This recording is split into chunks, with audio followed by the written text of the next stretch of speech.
Guys, it's Tor from Ideos, Tips and Tricks, and yeah, today we're going to have the second installment of my faction talks, and today we're going to talk about the Fortress Hero faction. But first of all, I want to show you that I evolved my monster. It's now Dragon. I'm not really a fan of the design, but whatever. So I evolved him. It kind of cost me like 400k gold and like 2.1 grants of those, but I guess it was worth it. He looks compared to his earlier version, he looks better, I could say that. And we have an increase. He can stun enemies now, which I think is good, but yeah, that's you know that already. But then we gained this Red Flame Buddy, which increases crit. I mean, I'm going to take that. Also, HP and attack has been increased, of course. So yeah, then thanks to one of my viewers who recommended me that I should rather use these 6-star versions to describe and to evaluate them, I kind of thought of using the 5 stars at first because probably some of my viewers only have 5 stars and they're not really interested in seeing 6 stars yet. But yeah, alright. It's just, I mean, they're kind of equal. It just adds some features. So yeah, if there's any differences between 6 and 5 stars, just take a look for yourself. And yeah, as always, don't take my words for granted. I just tell what I think, and you have to think about it by yourself still. So yeah, just let's jump right into it with Honor Guard. Honor Guard, definitely a tank, solid, based on his great HP, 6 or 103 can basic and 1.3 armor. I think, does it come to the level of Dent or his?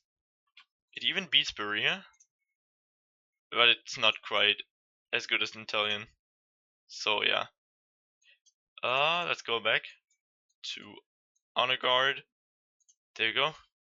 So it, yeah, whatever. His stats are fine. Deals 90% attack damage against backline enemies. Has 25% to stun them. Oh, I didn't know Honor Guard actually had CC abilities, but alright, you see. 1 out of 4 times. Increased armor and HP, yeah, that's just Honor Guard. He's reliable. He relies on his armor and HP, really dependent on that.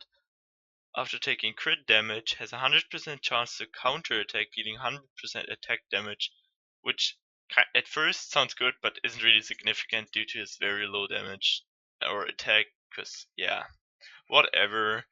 But counter attack's pretty cool, but from Honor Guard, it's not really useful. So this kind of, I don't know.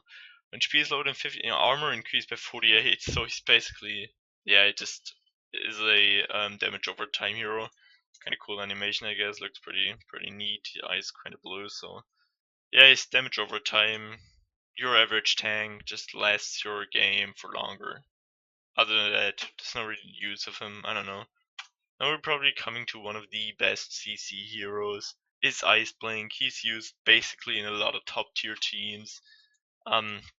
Yeah, so we have a active skill of 120% attack damage against all enemies, has a chance of 1 out of 4 to freeze them for 2 rounds. That's crazy. Freezing doesn't allow them to do anything, and for 2 rounds, crazy.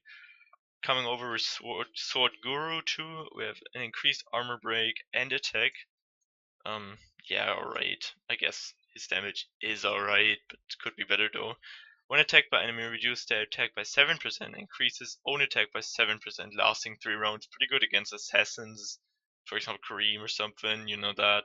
They're really reliable and dependent on their attack. And yeah, 3 rounds lasting. I mean, only if it's only 7%, but in end game it really does a lot of damage. It really makes a lot of difference, let's say like that.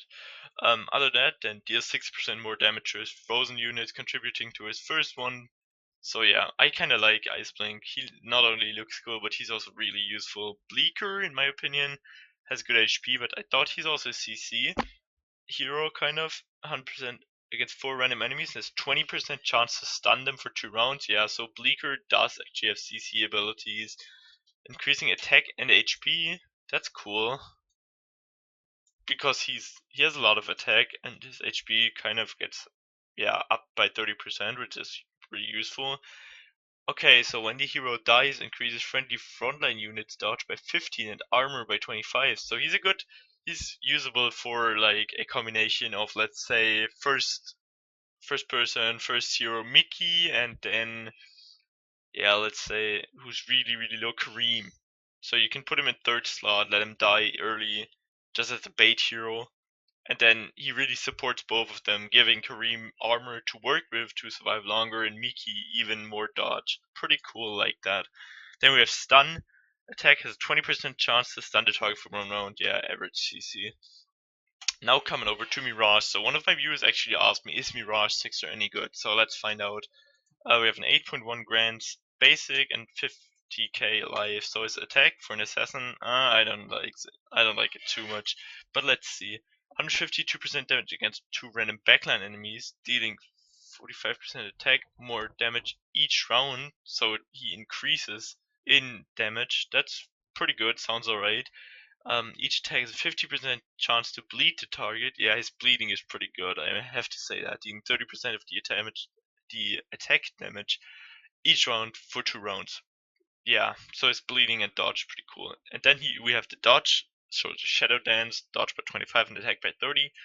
And then normal attack targets the enemy with lowest HP. Yeah, also useful. Now coming to, yeah, Miki, 60k life, 7.5 grand, only 1 grand less than Mirage.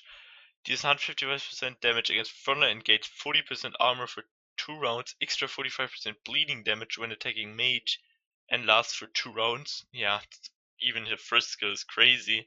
Increases dodge by 20, speed by 50, and HP by 15. Little spelling mistake. Usually they have it a big H and a big P, but whatever. Each attack increases own dodge by 5 and attack by 13. Yeah, so really useful with Bleaker, so he survives longer and your dodge is crazy. Normal attacks target enemy in the frontline, dealing 85% damage. So frontline attack even. Yeah, Miki is just great. Like, I love the combination of her skills. Now OD01. A hero which is not used that often. Let's find out why. For mage, very low attack damage, but high HP. 95% against all enemies, so that's good. Has 75% to silence priest foes for 2 rounds. Alright, so against priest. Huh. Each attack reduces the target's attack by 12%. So it first of all does for priests, like it does counter priests, but then it also counters assassins or like attack dependent heroes. So that doesn't sound too bad. But then we have skill damage by 50% and HP by 30. Yeah, I mean whatever. But it's not really relevant. He does not have a lot of like attack. Other than that, he just stays alive for longer because of the HP increase. 80% chance to reduce target's crit by 10%, increase self attack by 20. Yeah, so along with this one, they kind of make him a good, yeah, assassin counter who are attack dependent. But yeah, other than that, I don't like Odie. Not really useful. Then we have a good priest coming up with Ormus, who actually has great attack abilities. Only 500 less than Mirage. Let's see, like that. 80% damage against 2 random backline enemies and heal all allies for 3 rounds of 80% of the damage dealt. Crazy, like almost is insane when it comes to heal. Then each attack has 100% chance to deal extra damage and heals a random ally HP for 3 rounds. Even more heal, then his HP and attack is increased, and HP slow deals 60% against all enemies. Holy damn, Ormus is insane. If you have the chance to grab up Ormus, then get him. Ormus is crazy. Now we're coming over to Sierra, who I might have in close time. Um, I know she's not a natural 5-star, but I'm just gonna use her and describe her as well. Basic HP, high attack, kind of upper attack. Against all has 20% to freeze them, CC, increased attack and HP, alright. 25% to freeze target, even more CC, and the hero has 10% to freeze target for 2 rounds after dying, even more CC. So Sierra is perfect CC and also has some, yeah, attack abilities, but whatever. Coming over to Emily, we have a classic priest, medium HP, low attack, it's increased ally speed, so he's really, yeah, her dislike contributes to like faster heroes. Increase HP and speed by 30, even more for her. Normal attack, dealing normal attack against enemies. Increase enemies attack for 3 rounds when HP drops below 50. So Alright, she's not a classic priest, but she like ups the attack and the like the attack abilities for your team. So she really contributes to like assassins like Kareem and stuff, so they get stronger. But she does not heal HP like other like other priests. Now coming to Flame Strike, she's a really hyped hero. We all know that. I mean, her design's amazing, but her basic stats don't really reveal why she's that good. I mean, 8.3k attack and 77 grand of life are they don't this doesn't give away too much, say it like that.